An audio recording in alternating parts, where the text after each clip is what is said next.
what is dead to you may not be dead for the other person. Hanggat alam kong pwedeng may remnants pa ako, hindi ko siya kakausapin eh. Pag nagle-let go naman tayo ng tao, at the end of the day, ikaw lang din yung makakapagsabi kung kailan ka na-let go mo na. I would never be close friends with an ex.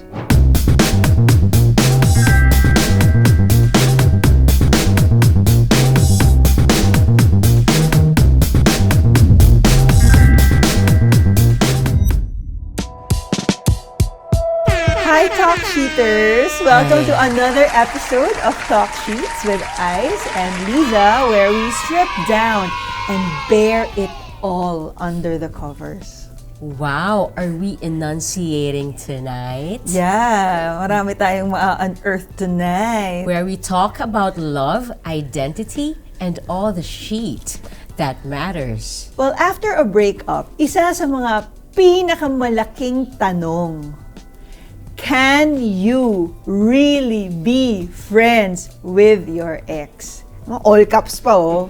Sometimes, diba, there's a thin line between love and friendship and after a relationship ends. So, yun nga, can you still have that closure without cutting someone off completely? Or kailangan ba talaga cold turkey, di ba? No contact at all para maka-move on? Oh, sagutin mo yun.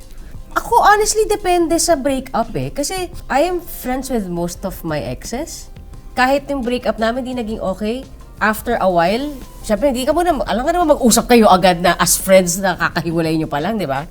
Pero pag nagkaroon na ng time to heal, nag-move on na pareho, tapos nagkita naman kayo ng parang hindi naman yung tipong gusto nyong awayan yung isa't isa, then I think you can be friends. Paano mo nalalaman kung nag-move on na kayo pareho? Pareho na kami may sariling buhay. Ba't parang galit ka sa akin?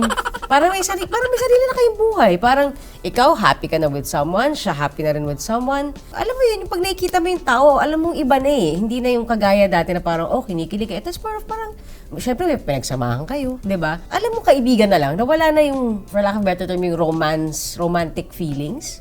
I think pwede. We will discover that at i-unearth natin lahat yan. I-unpack natin yan. Especially yung sa'yo iba yun eh. Kasi, welcome to He Said, She Said. Kung saan sasagutin namin ang mga pinadala niyong tanong para sa amin. Okay. So, do you believe staying friends with an ex is a sign of emotional maturity or a sign that you haven't fully moved on yet? Ikaw? Ba't kapag yung mga ganyan, gusto mo ako lahat sumasagot? Saka yung itsura parang, ikaw, ano? Hindi! Ikaw, ano? Itsura maganda. Ikaw, ano? Yung parang, Ano? Ano? Oh, kita mo yan. Projection of ano yan eh. Of your wow, lagi mo ako sinapsychologize. Psychologize? Hindi, ako... You're reading into what I'm asking. Because I can read your face. I can read your face. Ang defensive mo. I can read your face. Pero bakit ka defensive? Kasi kung wala ka hindi ako defensive. Defensive? Hindi, sinasabi guys, talk cheaters, kayo na mag-judge ha. Ayan o, defensive si Ice o hindi defensive si Ice. Diyan sa mga sagot pa lang niya, bakit mo ko tinatanong? Bakit ganun? Kasi yung itsura mo kasi, iba yung... Ano masasabi mo doon? Tingnan mo. Okay. Ipakita niyo yung i-close up niyo Tapos mag-comparison kayo ng normal na tanong niya sa tanong niya. Ikaw ang nag-iimbento niyan. I believe you can be friends with an ex kapag yun nga, di ba? Okay, you recognize that you guys spent time together. Recognize na, okay, mayroon kayong relationship, may friendship kayo na nabuo, hindi kayo naging okay, and then nag-move on kayo. Tas, alam mo naman na tipong wala kayong hinanakit sa isa't isa, and pareho kayong okay sa mga buhay nyo. I don't think there's really anything wrong with that. Siguro yung talagang hindi mo lang magiging friends na ex, yung talagang tipong, siguro may feeling of betrayal or may mga... Pero hindi ba lahat ng naging ex mo, there was those factors na nangyari sa inyong dalawa? There was betrayal of trust. And siguro kasi nag-sorry ako. Siguro. But is it a thing for you? Like lahat ng mga naging ex mo, kaibigan mo? Not everyone is my friend. May iba na hindi ko na nakakausap. May iba naman na masasabi kong friend ko pa rin. Those people... Pero karamihan sa kanila, kausap mo, ha? Like, you really have a... Kausap ko? Oo. Parang, sino? Kasi talaga, you have a line of communication with them. Isasabihin ko ba kung sino-sino? Ha? I mean, it was a discussion sa amin nung first years ng relationship namin. Kasi nagtataka talaga ako, bakit parang it's a thing for you na karang kaibigan mo lahat ng mga ex mo. And we actually even see those exes, Yeah, some of them you met. Kaya nga, so it's a thing sa'yo, parang, okay, I'm gonna maintain relationships with my ex. Because I honestly don't see anything wrong. Why? What if it's a concern for your partner? Hindi, tinanong kita love, okay lang ba sa'yo? And then you said, yeah, it's fine. So, and ako, yun nga, parang sa akin, if you're not okay with it, then I won't do it.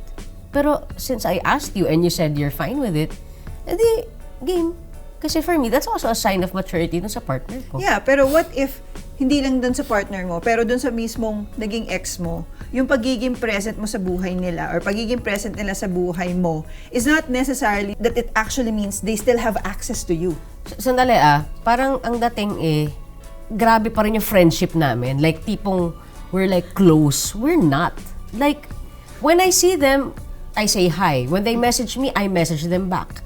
Hindi siya yung tipong nasa circle ko. You know my circle. None of them are my ex. But they don't have to be in your circle. I'm just saying the mere fact that there's still that communication. Like, ako for example, I really don't have communication with any of my ex. Tigilan mo ako. Ano ka nga natulog mo? Karamihan ng mga, hindi, iba naman yung tatay ni Amara. Ex pa rin yun. Love, we are a family. He's part of our life. Kaya nga. Okay? So, iba siya. Huwag mo siyang isama.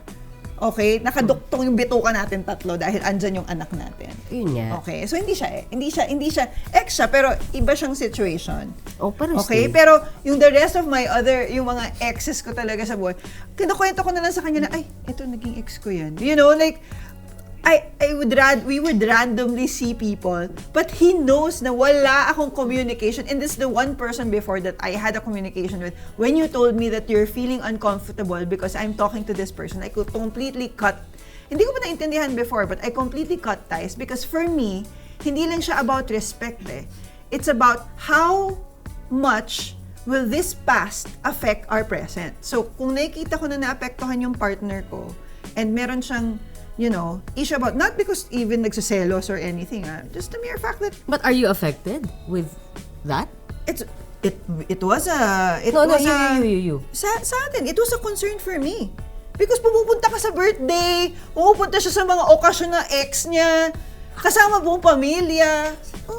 Sino to? Pumunta ka sa BGC, umattend ka ng mga events nila. In-invite ako, oo. Hindi ba? Lahat hindi lang isa, okay? Meron ba, punta pala ako sa ex ko siya. Okay. Tapos biglang, tumawag sa akin si ganito, nagpapagawa ng ganito. Ex mo yun, di ba? Oo. Ako nag-usap na. Sabihin ko? Tigulo mo lang sa akin. Sino yung nagpapagawa ng ano? May tinatanong-tanong sa'yo. Sino nga? Gusto ko malaman.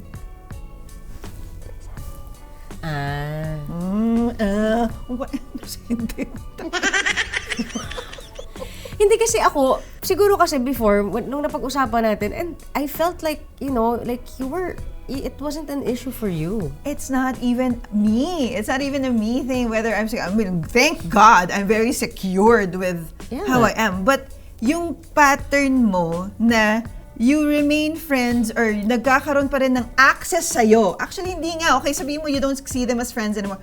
But they have access to you. Excuse me? They have emotional access sa buhay mo. Okay? Whether that is, part sila ng barkada mo or hindi. Pag nag-message sila, kinakausap mo, nakakapag-usap kayo ng parang hindi kayo naging mag-ex, ganun. Siguro feeling ko nga, hindi ko sila kakausapin if meron pa ako natitirang feelings Gets? Paano kung sila may feelings pa sa'yo?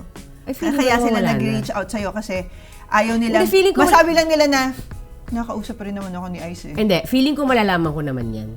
Kasi may ex akong ganun, na alam ko nung nagte-text siya sa akin na may ganun pa rin, hindi ko siya kinakausap. So ito, siguro yun, parang I am comfortable talking to these exes na I know who's actually moved on and are happy with their lives. Okay, kahit na dapat 100%. Paano kung may 1% pa na natitira na hope? Are you gonna entertain that? Entertain the hope? Kasi meron yun May mga ganun pang ex yung dati. Paano sinabi mo, naku, may 1% pa. Oo! Totoo! Siyempre, di ba? Ay, sigira eh. Di ba? Oh, parang ang pogi ko. Biglang ganda bigla siya nagiging pa-humble, ah. Hindi, sa'yo lang naman ako mayabang.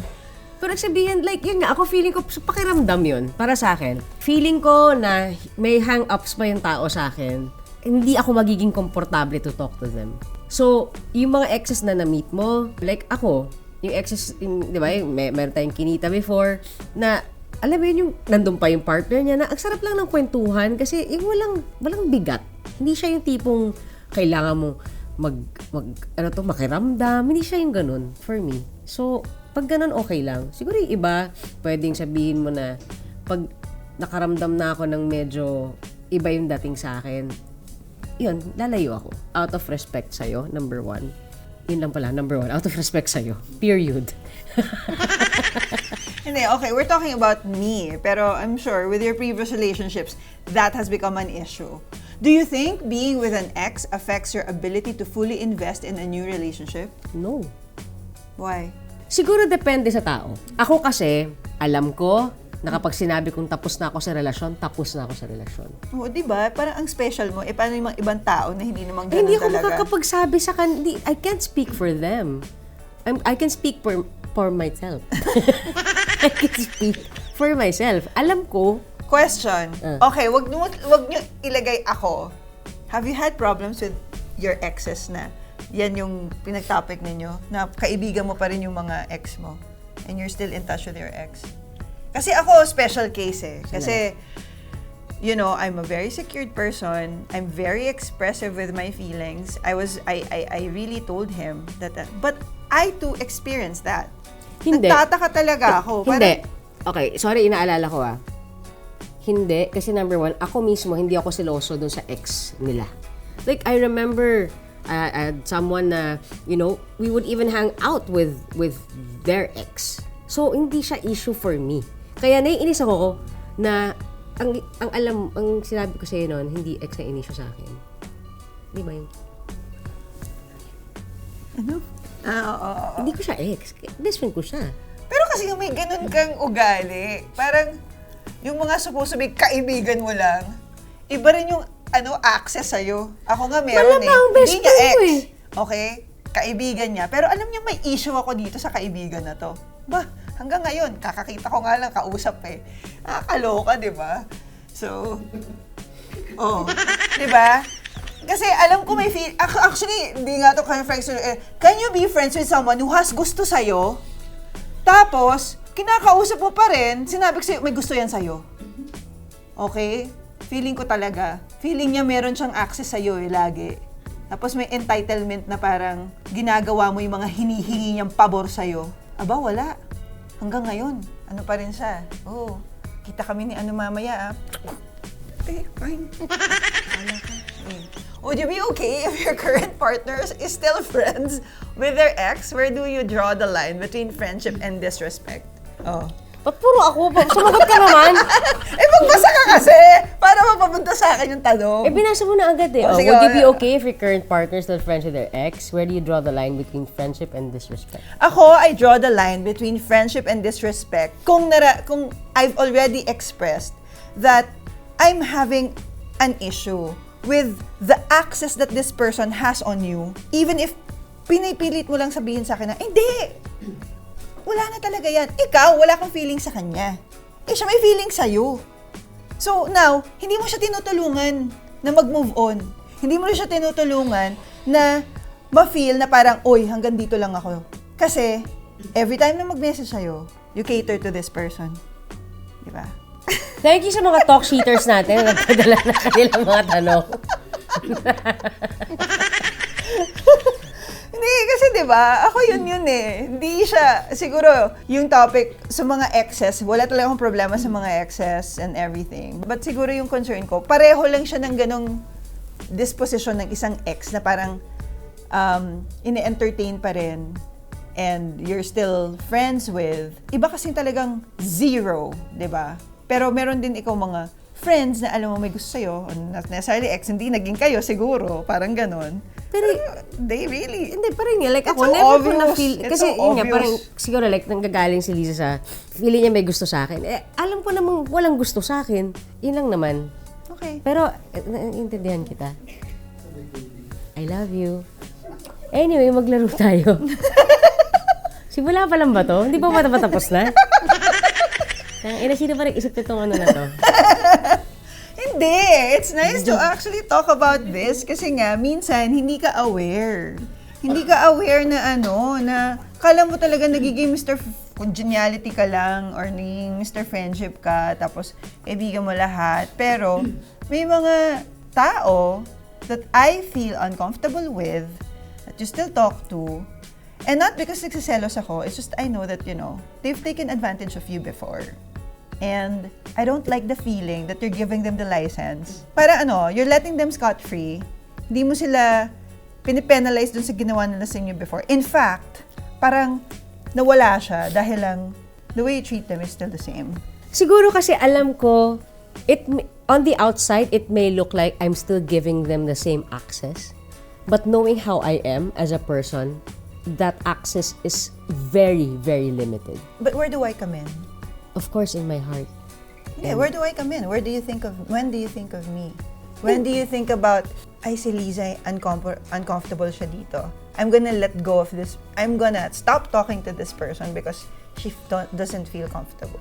I think yung pinaka-issue dito is, can you be friends with your ex? Hindi yun yung pinaka-dapat na topic. It's more like, is your current relationship comfortable that you are friends with exes? Kasi, sino ba mas importante? Yung Siyempre, ex o... ikaw. Exactly, Ikaw diba? talaga. Kung mas importante yung current relationships mo, dapat yun yung priority mo. Is the current relationship a priority? Is my partner, is my partner comfortable with the fact that I still have my ex na sila eh. Pwede mo sila talagang i-let go, right? Oh. Pag pinag-usapan natin na, let go mo lahat yan because importante yung feelings ng partner mo, ipaprioritize mo yun. Hindi mo ipipilit na, bakit? Di insecure ka. Di ganito ka. Paano ko sabihin kong, insecure ako? Kasi, di ba, respect is mutual, but insecurities are personal. It always depends on the history, kung ano yung personal na experience ng taong kasama mo. Whether they have a traumatic experience or, for example, they have a history of cheating from other people, or kung ano man yung personal issues nila or biases nila kung bakit uncomfortable sila with the fact that you're friends with ex. That matters. Does it matter to you? Yes, it matters to me. Kaya nga like yun, di ba? I'm very open to you. Kasi like yun, siguro gets ko yung ex na hindi ko kakausapin eh. Gets ko yun. Kasi syempre, di ba, ex yun eh. Pero yun nga, let's say, kaibigan na hindi ko naman siya naging ex and then I suddenly parang cut ties with, yun yung parang, I don't know how to do that. Like, do I tell this person, sorry pero hindi mo na kita kakausapin? Hindi lang naman din, wow, napaka-ano mo naman. Hindi. Sabihin mo na yung, hindi naman ako ganun kababaw. Yung sinasabi ko sa yung kaibigan lang Kaibigan na may ginawa sa'yo yun. Okay? Kaibigan na sinalbahe ka at some point. Hindi lang yan basta kaibigan. Hindi po ako ganun hindi po ako ganun kasamang tao at hindi lang po ako mag-a-ask ng lumayo siya sa isang kaibigan. Ito pong kaibigan na to, hindi maganda yung ginawa sa kanya before and I don't trust this person. Yeah, tama. And ikaw mismo nagsabi sa akin. Di ba doon tayo tuturo? Hindi na ako nagagalit. I want us to discuss this kasi sometimes, yun nga, dahil nga I'm very understanding and meron akong ganun na nasabi ko nang minsan andun pa rin, di ba? Nasabi ko na alam mo, Hindi, gets ko yun. meron talaga yung, Excuse me. yung ganun. Hindi, gets ko yung sinasabi mo na, tinatado ka before. Gets ko lahat yan. As in, naintindihan ko yan. I really, really appreciate you looking out for me. Pero, parang, I appreciate you looking out for me, but this is my decision. No. Parang, kasi parang, is it better to just not answer?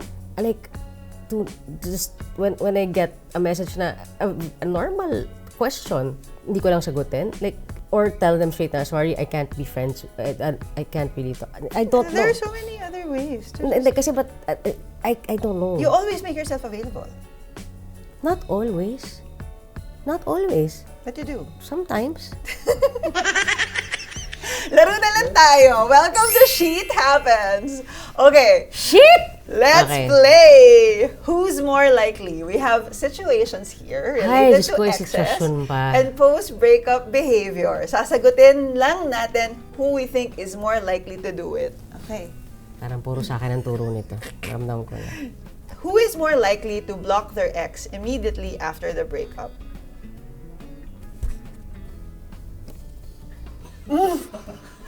Kakapag-usap lang natin eh. Immediately after the breakup. Tingnan niyo yung contacts niya. Tapos tanongin natin. Ha? Immediately after the breakup, sabi mo. Oo. Oh, binablock ko naman sila after the breakup. Tapos, ibabalik mo sila. Kapag okay na. Okay. Okay. Who is more likely to still check their ex's social media secretly? I really don't do that. Baka masya. Oo. Who is more likely to keep old messages, photos from their ex? Wala. I don't do that. Okay. Who is more likely to compare their new partner to their ex? Siguro yun nga, kagaya sinabi nila, it's more of the pagkakwentuhan, di ba? Siyempre, Oo. that's part of creating a bond, di ba, sa relationship na pagkakwentuhan niyo yung past niyo, and like ako, I always tell her na I'm very lucky. Actually, ako pa nga masasabi ko na parang I'm more likely to compare because I'm that comfortable. Alam kong ex na sila. So when I say that, you know this person, sobrang minahal ko to because of this and that, doon siya nagsiselos kasi whenever I share a piece of my past about my exes, para siyang nagiging bago. Tapos lagi niya sinasabi, ano ba yan? Parang mahal na mahal mo pa rin yung ex mo kasi the way ka magkwento is parang it's current.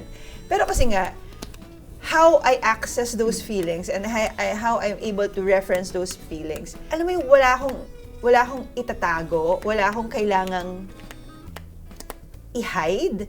Kasi alam ko talaga na part sila ng past ko na talaga na Exactly. So siguro andun din ako. Na parang I don't see the need to hide, I even tell you. Kasi it's part of my past.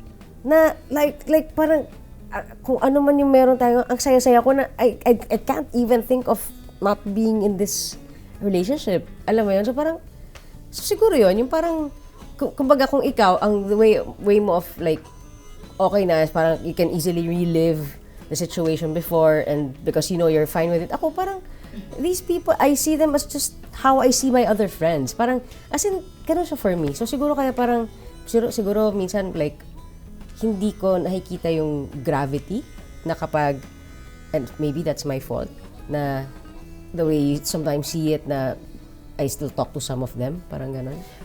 well, honestly, yun nga, at the end of the day, since napapag-usapan lang natin to, kaya siya nasa surface. Kasi, doon naman sa in the grander scheme of things, I think I'm very secured in our relationship enough that even if you pursue or you're still, you know, in touch with those people, hindi siya magiging cause para mag-away tayo. But for the sake of conversation, I'm just telling you that if I were a different person na hindi sobrang secured, what you do can really affect a girl. Kasi active yung conversations mo with them, di ba? Like, you really make time. If they message you, you really take the time to converse. And any girl that hindi katulad ko na parang very secured and I have full trust in you, nandun ako ngayon masaya ako sa relationship natin kaya I'm more at peace. Pero hindi naman lahat ng babae ganito. Kaya ikaw yung babae ko.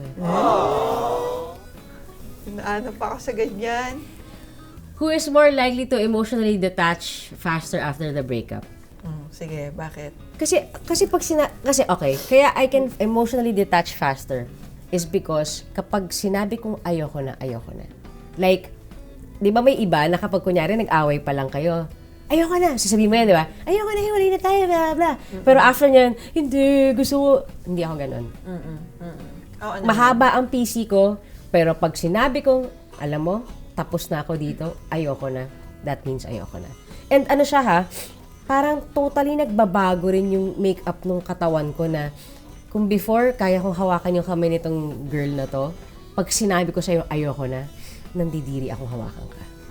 Ganon ako. Yun. Kaya siguro yun nga. Nasa phone book pa rin niya yung mga ex na yun. Kasi sa kanya, dead na, di ba? Pero, this is a two-way thing eh. What is dead to you may not be dead for the other person. And when you talk about keeping in touch or respect or looking at the person's, looking at your partners, making your partner a priority, hindi naman niya tinitignan yung feelings mo lang. Tinitignan niya yung feelings ng kabila para sa'yo. So, okay, ikaw secured ka na, ayaw mo na, dead na, paano yung kabila hindi pa? And then, any effort that you show, any response or activity or proactiveness that you show this person can be misinterpreted in so many ways. Yun yung sinasabi ko sa'yo na parang, pwede ma-misinterpret na yung mga ginagawa mo. And siguro kasi nga, I applaud you for that, na parang, pag ex sa'yo ex, kasi ako kabaliktaran, parang, yung who's more likely, hindi ako madaling mag-emotionally block. Kasi ako, ang ugali ko naman, hanggat kaya, I don't wanna live in what ifs. Parang so, naman tayo kahit nag-break up na kami, parang kung kaya ko pang isalba, ibalik, humabol-habol ako, katok ako sa kwarto, yung gano'n, yung parang after na break up, parang may 1 year pa na, ayun, ako siguro yung ex na yun, na kahit 0 na yung binibigay sa akin, like, I will still try. Pero once I've gotten there, diba, the remnants of, talagang, pag nagle-let go naman tayo ng tao, at the end of the day, ikaw lang din yung makakapagsabi kung kailan ka na-let go mo na, diba? Yeah, I think dun sa aspeto na ayaw natin ng what ifs, pareho tayo dun. Pero, ang kaibahan lang natin is, yung what ifs ko happens within the relationship. Yeah. And then, kasi ako, I will never let go hanggat meron akong what ifs eh. Kahit hiwalay, sasabihan ako na, ayoko na. Ilalaban ko yan. Pero pag nanggaling sa akin yung ayoko na, doon siya nagkakaiba. Ayoko na talaga. So kahit... Ako kasi may ugali ako na it's an impulsive decision. If this person calls my bluff, edi bye. Pero kung hindi, alam ko may feelings pa ako. So, pipigain ko pa yun ng feelings ko. Pipigain ko pa yung feelings na yun hanggang sa huli. Pero, I can be that girl on the other side na mga in-end mo na. So, siguro kaya may ganun akong feeling na parang, yeah, I get it. Yung girl na to may gusto pa rin to sa'yo. Talaga nakikita ko talaga, parang meron pa rin siyang, ano yung feeling niya na parang, isa tawag ko lang naman kay Ice, andyan pa rin yan eh. Diba? Yung feeling na ganun, hindi mo naman malalaman yun na ganun yung sinasabi nila behind your back. But because you show that you are still available for them, yeah, they feel that way. Who is more likely to post a subtle parinig after the breakup? Ay, parehong hindi natin ugali. Hindi ko ugali. Hindi kami ganon. Siguro ko.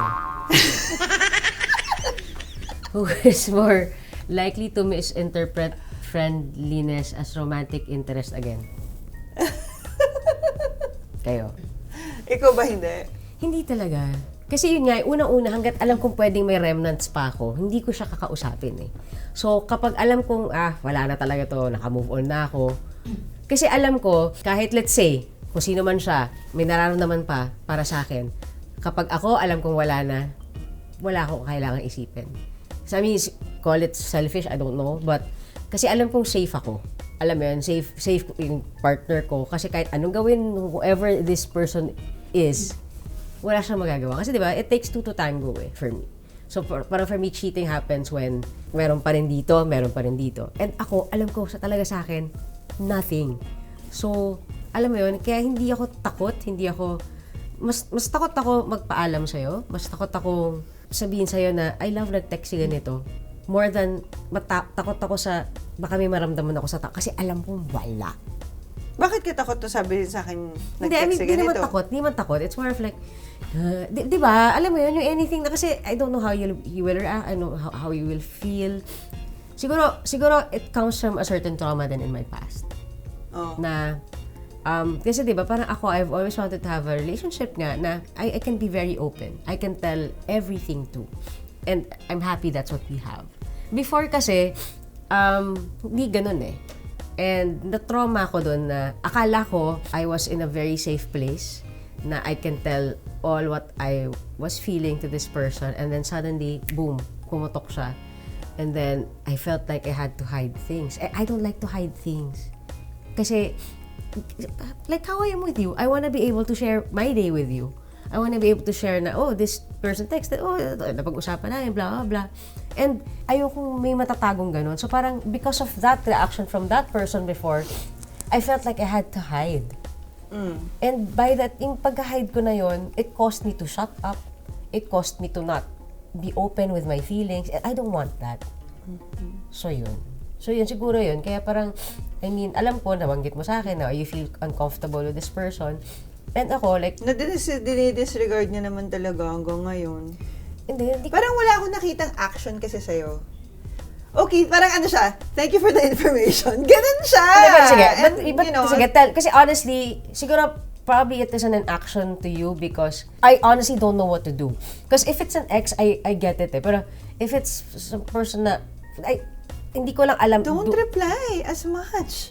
Nakakaramdam naman yung tao pag yung ano mo sa kanila is you don't wanna talk to them. Thanks. Okay. Walang punctuation. 'Di ba? Hindi eh. Oh, kailangan ka namin sa ganito. Kung pwede ba, ganito, favor naman, blah, blah, blah, blah, blah. Punta ka sa ganito kasi, you know, may mga ganitong event. Andun ka agad. You will really make time. Parang ako, alam ng asawa ko na sinabi ko na sa kanya, love, I don't feel comfortable with this person. But, wala. You did not take my feelings in consideration. You did not consider my feelings. And by you continuing to do that, it's like telling me na parang, thank you for letting me know, but you know, this is me. And kung meron kang problema sa akin, kasi kaibigan ko tong mga to, ikaw na bahala dun. Ganun siya. Ganun siya dumadating. It's just that, I can overlook that because there's so many other parts of you that I love. And nandun ako sa tinitignan ko yung ayun nga, kasi kaibigan mo na yan. But hindi nawawala yung hindi mo ako in a peace. Hindi mo ako in a peace. You didn't make me feel safe na you will prioritize me over people I don't feel comfortable with. And that you are actually willing to let go if it's me on the line, you know, yung uncomfortable ako eh. Parang why should I explain? Parang ganun, parang buti at saka hindi naman ako ganun ka-inconsiderate na ang mga taong ganitong sinasabi ko is yung mga alam kong malalalim talaga yung friendship mo na talagang you can't, iba yung barkada natin. Iba yung mga kaibigan natin talaga na alam kong kahit ako, you know, I will not get in the way of our friendship with our barkada. Kasi alam ko na at hindi ko ever gagawin na i-compare ko or parang gagawin ko it's me or them. Walang ganon ever. You can be rest assured na ganon because alam ko kung gaano kalalim at gaano kaimportante sila sa buhay mo. Sa buhay natin dahil kasama na ako sa barkada na yon. But these people, yung mga sinasabi ko na hindi talaga maintindihan bakit yun nga, parang akong nakikipag-usap sa tuod na parang, ayan na naman, nag-message na naman. Painis. Hindi ko na lang tinitignan yung phone niya. Si Zelos. Hindi ako, no. Joke lang. Hindi ako nagseselos. Hindi siya karapat-dapat na pagselosan. Joke lang! Hindi selos yun. Tangina, may tusam pa. Hindi mo ko to yun. Pagod na ako May gig pa ako Sabi ka na, sige na nga, hindi na ako magsasalita. Joke! Ano ba? Sa dami ko sinabi, wala siyang in-address. Siguro kasi like, you and I, we're very different when it comes to keeping in touch with friends. Right? Like, ako, I could say na my friends from way, way, way back, you except for 2 people. Diba? Ako, I can honestly say that my friends since grade school and until, hanggang sa hindi man siya yung kagaya ng tropa ngayon na everyday or halos, every week magkakasama. But these are moments that have been a part of my life, all right?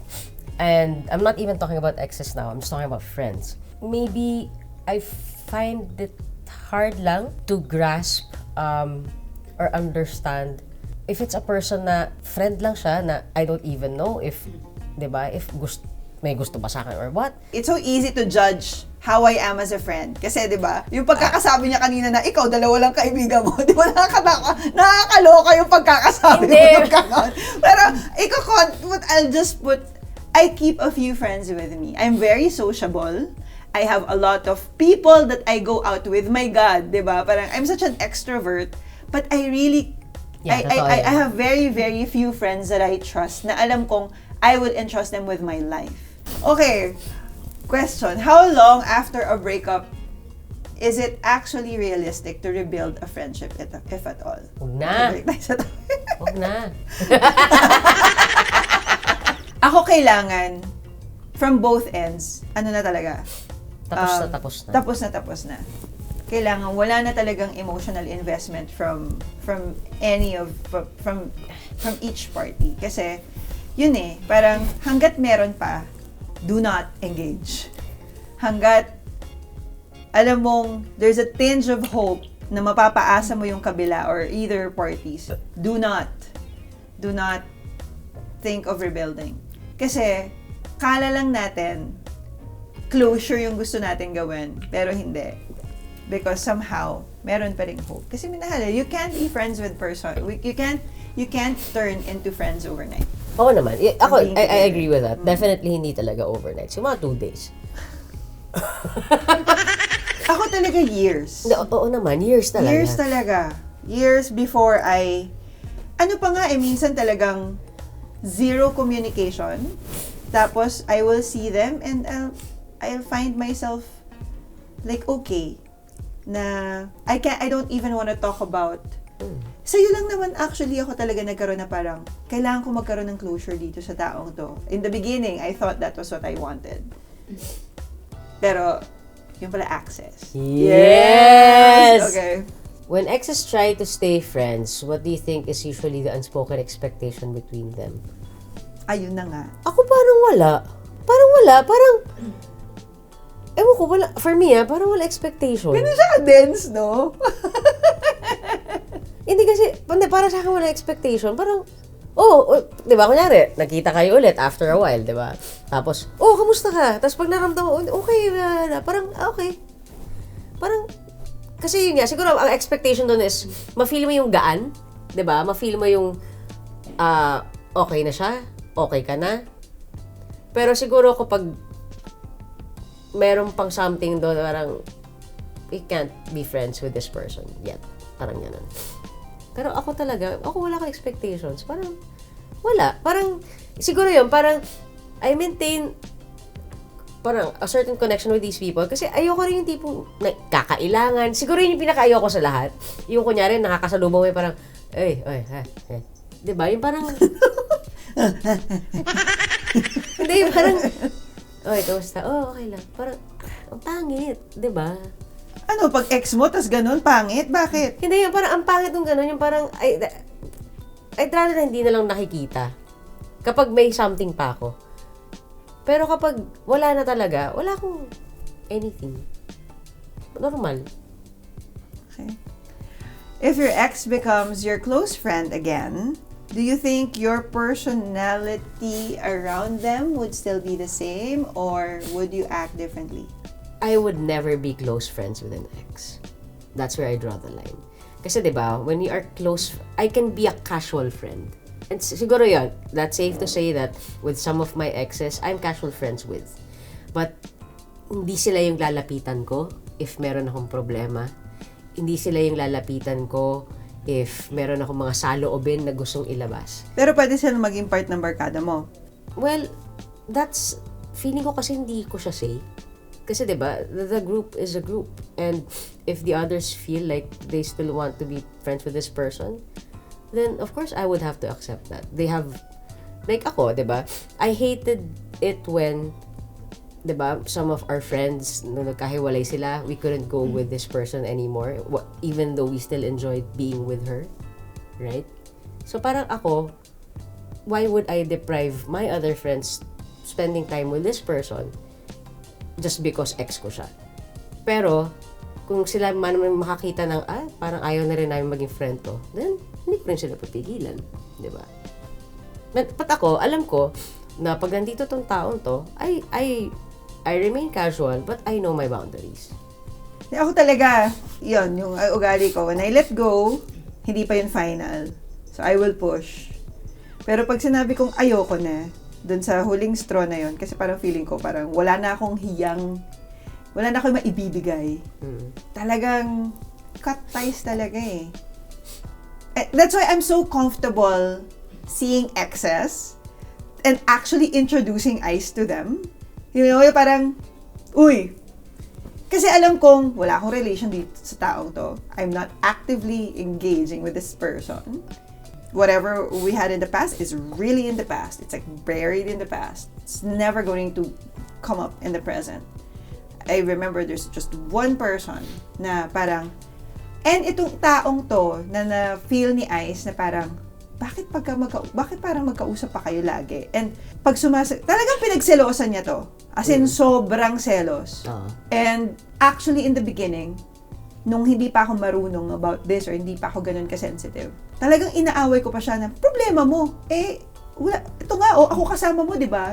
Pa ako ganun, parang, ako naman kasama mo. I'm with you. I'm choosing to be with you. Why are you making an issue just because I'm talking to this person? You know, later on, I realized, kasi may feelings pa ako dun sa taong yun. Ay, puta, may feelings ka pa, no? Oo, nung time na yun. Kasi hindi pa naman ako sigurado sa'yo eh. Parang ilang months pa lang kami lumalabas nun. And really, in my head, I just really wanted closure with him. Parang, gonna try this out. Sige, labas-labas kami. Pero, parang, how does it feel like to actually be in a relationship na first and only same-sex, or well, not same-sex organs, pero magkaiba kami. Na relationship, diba? So, parang ako, this is the one thing in my life, in my past, that I didn't have a closure. So, I wanna just finish it. But, I was actually entertaining this person. And there was a part of me that, you know, still has a lot of feelings for this person. And, dine-deny ko lang yun sa sarili ko. But, you know, that was actually also when I realized na mahal ko si Ice. At mahal ko siya more than any other possible exes or friends na pwedeng maging kayo or whatever, because I prioritized his feelings. When you told me that you weren't comfortable dahil I'm still talking to this person, I really messaged the person, hi, I am in a relationship now and my partner is uncomfortable that I am talking to you. So, I hope you understand, you know, I'm still friends with you, but, you know, this relationship is very important to me. Sabi ko yun, konde. At the end of the day, is staying friends with an ex something that helps you heal or something that quietly keeps you stuck in the past? I don't see how it will help you heal, though. I don't.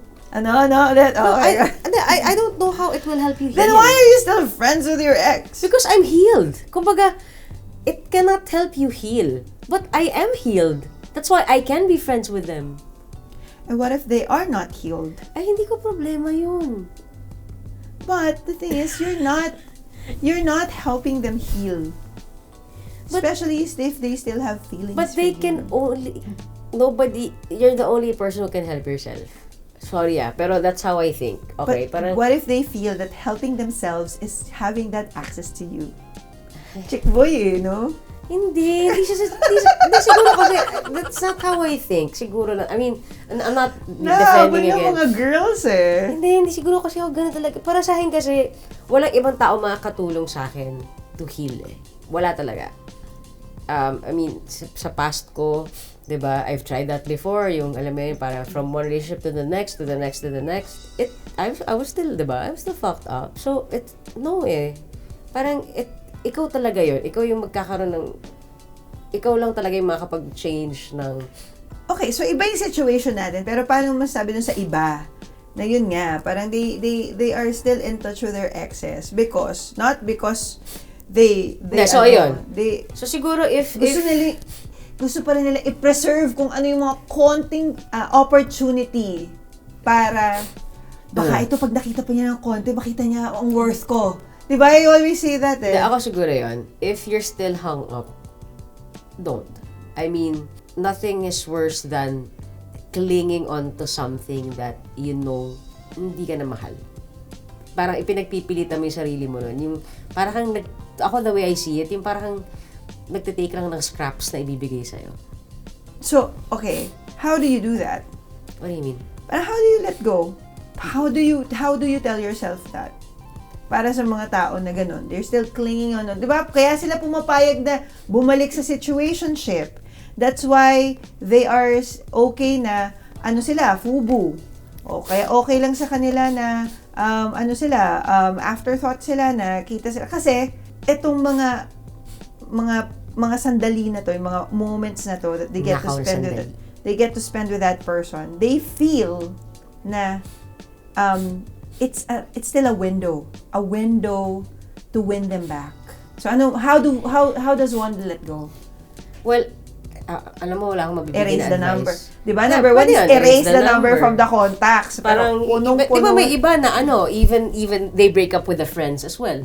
Diba? Like, ako for a time, hindi ko kinita may mga hindi ako kinitang friends. Kasi alam ko, she's friends with my friends as well. So, hindi ko muna kinita itong mga friends na to. Iba yung kinikita ko muna ng friends.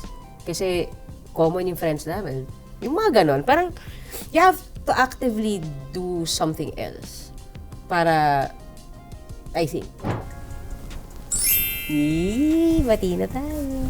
Okay. Siguro ako ang learnings ko ngayon, siguro that's why it's really taking me a while to really understand is because I don't really think of what they might probably feel. Gets mo? I think it's also an opportunity for me to understand why and for us to unpack that na hindi, kumbaga, everything that you're saying right now, you're actually justifying. And yun nga, it's clear that you're prioritizing what they will feel over what I feel. Kasi ang iniisip mo, anong sasabihin niya? Anong magagalit siya sa akin? Paano ko sasabihin sa kanya? Iniisip mo kung anong magiging kagahinat na ng relationship mo dito sa taong to. Pero ikaw, hindi mo iniisip talaga. Wait lang. Hindi ko iniisip honestly kung ano mafe-feel niya, ha? It's more of, siguro, like, mahal kita regardless. Okay? No, thank you for loving me regardless. I really appreciate you. Siguro, like, ako mismo, sa pagkatao ko, hindi dahil sa kung ano feel niya kapag sinabi ko to. Kasi you know how I can be. Sometimes I don't really care, and that's bad. Pero, like, ako mismo parang... So, dito you care? You care talaga about what she feels? Not what she feels. Like, it's more of, ako mismo parang mo explain. So ito, you don't care about what she feels, but you have that the back of your head. You know, every time this person messages, for example, alam mo agad, di ba? Minsan, hindi mo pa nga sinasabi sa akin eh. Or, alam mo na, pag magpapaalam ka sa akin, alam mo how I feel towards this person, kaya ka nga nag-hesitate eh. Di ba? So, where did that come into play in however you approached, pero in the way you approach this situation? Ano yung weight nung feelings ko? Siguro ang pagkukulang ko doon is hindi mo siya in-address. Yun, oo. Siguro, oo. Or siguro nandun ako sa... It would be easier for me if you tell me directly na, no, I don't want you talking to this person. Gets mo? Parang, mas madali yun siguro for me. But I know you wouldn't do that. So, ito na lang. But I know you wouldn't do that. If it were the other way around, there's this person, ex and mo, you're friend really, whatever, a person, whether kaibigan ko siya or kaibigan ko siyang hindi ka komportable. Kasi, yun naman yun eh. Merong reason eh kung bakit hindi ka na... If I know you as a very sensible person and I know that you're not just the type of person that will just say, ayoko yan. Alam mong hindi tayo ganon. So there is a reason there. For example, ikaw, towards this one person, meron gano'n. What would you feel if wala akong pakialam dun sa sinasabi mo sa love? Hindi ako komportable sa taong yan. Ayoko nagkikita kayo, Ayoko sinasagot mo sinabi ako sa'yo ganyan eh. Oh. Yung ka-scooter mo. Scooter? Oh, pero malayo yun kasi wala naman kami talagang ikaw ang nag-assume nun na pwedeng may namuumuo sa aming relationship. And I'm not even in touch with this person. I mean, I don't have a constant relationship. It was when we were there, it was a biruan that you interpreted as something else. So he's not a constant presence in my life. Hello, 'di ba? Kaya. Ito constant presence to sa buhay mo. Okay? As we speak, magkausap kayo. May tinanong. Oh. So, yun. If this were the other way around, and ako yung may ganon, and in the last 12 years, I have done nothing about it, what would you feel? Would you feel that I am disregarding your feelings? I might feel that way. But because I am secured with you, parang mas mananaig yun. Hindi, pero hindi mo ako tatanungin. Sinabi ko sa'yo, I'm uncomfortable. Tapos constant pa rin siya. And sasabihin ko sa'yo na, bakit ka pa nagkakaproblema? Kaibigan ko to. Pakialam mo. Hindi mo ganyan magsalita. Hindi mo kailangan sabihin yun, okay? But that's exactly what would you feel? Baliktarin natin yung sitwasyon. Ako yung may constant. And if nakita mo na I'm not doing anything about it, will that build certain animosity? Yeah, of course. Especially if hindi ma-appease. I get you. Diba? I mean, of course, the better part of us, because yun nga we can compartmentalize our feelings because, you cannot define a person just because of this one aspect about them na hindi mo gusto. And ako siguro, I'm leaning into that, na kung ano man to, kaya kong i-disregard to kasi nga, everything else about you. But, yun nga the mere fact that it's there. Kumbaga, not everyone has reached this level of maturity.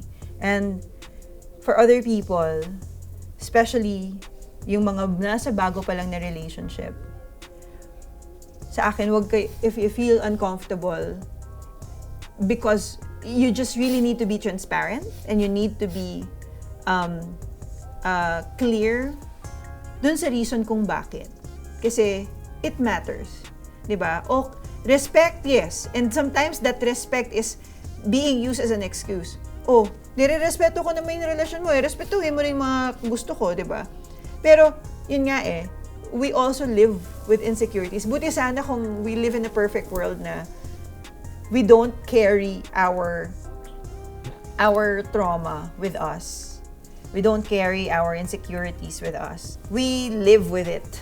So, pag merong mga nagtitrigger nun, you have to be able to be open enough to share it with your partner. And hope that, your partner prioritizes you enough that they're willing to not bring that past relationship into your present. Tama. Kasi kung mahal ka talaga nila, kayang-kaya, wala silang reason to not leave that behind. Kasi kayo yung magkarelasyon Tama. Diba? So bakit niya, kung uncomfortable ka, kung ikaw ang priority niya, importante sa akin yung feelings mo. So, dapat, mabigyan niya ng priority yun and ma-feel niya that she will hold space to make you feel secured. Tama yun. Ako, lahat ng sinasabi ni Liza, tama yun. Just for this episode. Nakaswerte lang ako na... At the end of the day, okay, staying friends with an ex is never black and white, diba? Yes. For some, it works, diba? Minsan healthy pa. Oo. It's respectful and it's proof that love can actually evolve into something more mature.